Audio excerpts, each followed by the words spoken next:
is something really important that more people need to have. I think more important even than entrepreneurship, we need more leaders. What I mean by leaders is not leaders in the sense of at work and having responsibilities of leading other people, but rather people who understand truly within themselves that anyone they touch within their lifetime is impacted by some aspect of their leadership capacity. What I mean by that is that there's too many people who lack ownership. When I was in corporate America, I really believed from the bottom of my heart that what differentiated leaders from managers was ownership. I used to, for the longest time, constantly tell people who work for me, like I was training managers, and I was like, do you know what differentiates a leader from managers? One word, it starts with I know, blah, blah, blah, and I used to say it's ownership. Throughout the years, though, I kind of really changed my belief as to what leadership truly means. I think throughout the years, I really reinvented my own leadership capacity by understanding what it really meant. To me, leadership in general and its definition is still ownership, and I still believe that the difference between a great manager and a great leader is the ownership they take. The difference, though, is that great leadership is not just ownership in a project or ownership in getting the job done, but rather ownership in the human capital involved in the project. Think about the word leader, right? You can only lead people. You cannot, under any circumstance, lead like projects. That's stupid. You can lead the people on a project. You can lead people who are going to follow you, right? So if people follow you, you have to be able to answer, why should anyone follow you? And I think that's where the difference comes. Like the ownership we take in human capital and the genuine interest we take in the human capital that is following us is ultimately that differentiating factor that enables us to be very successful as leaders. It's the personal interest we take in the people that follow us. I think leadership plays a very big role in entrepreneurship, because in leadership, in entrepreneurship, I should say, the first and foremost quality that I think every entrepreneur needs is their ability to drive their team to work as effectively as themselves. I think if you really think about the grand scope of an entrepreneur, it's all about delivering, bringing an idea, a business, or a venture to life, right? And it's very hard usually, and very unlikely that a person does everything by themselves.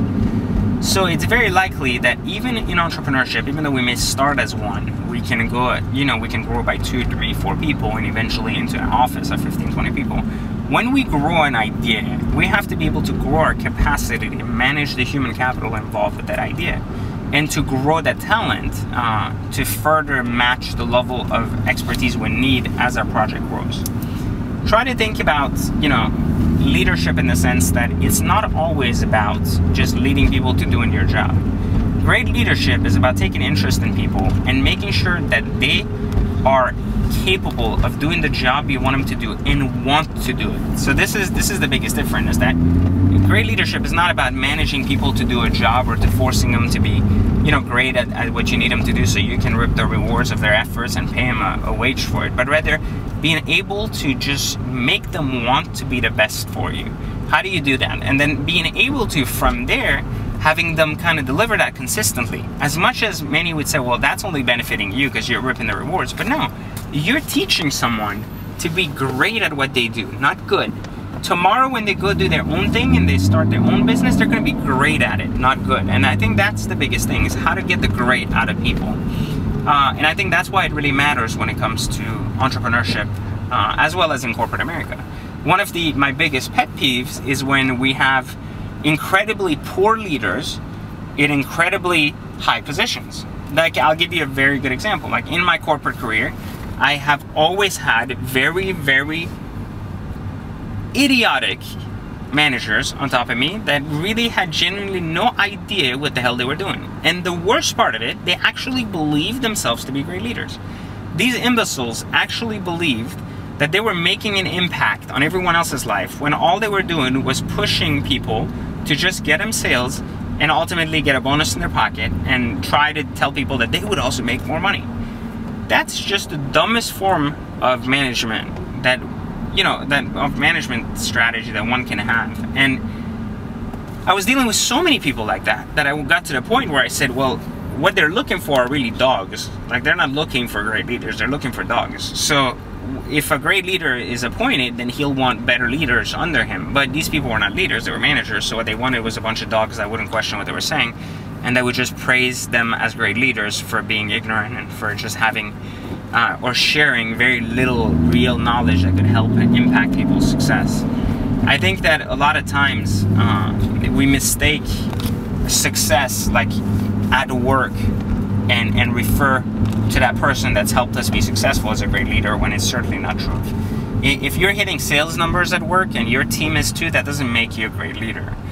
If you're hitting sales numbers at work and your team is growing, learning, and has truly a sense of loyalty towards you, and loyalty that makes them deliver time and time again, but allows them to grow, when you support them to grow even outside of the scope of their job responsibilities and help them become the best they can be every day, even if that includes working for a different company, then you can consider yourself a great leader. And I think many times imbeciles at work actually define, legacy or leadership through succeeding in their goals, which is, it's just stupid. But anyways, so, in entrepreneurship though, it plays a bigger role, because every person that touches your project is touching a portion of your life.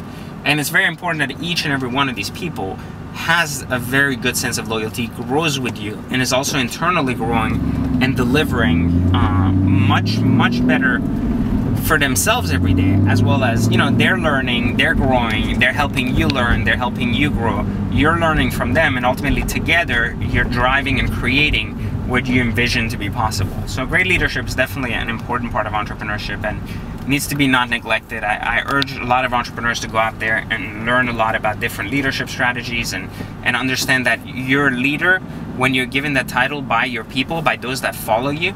You're not a leader just because you're in a management position or in a supervisory position and have people under you.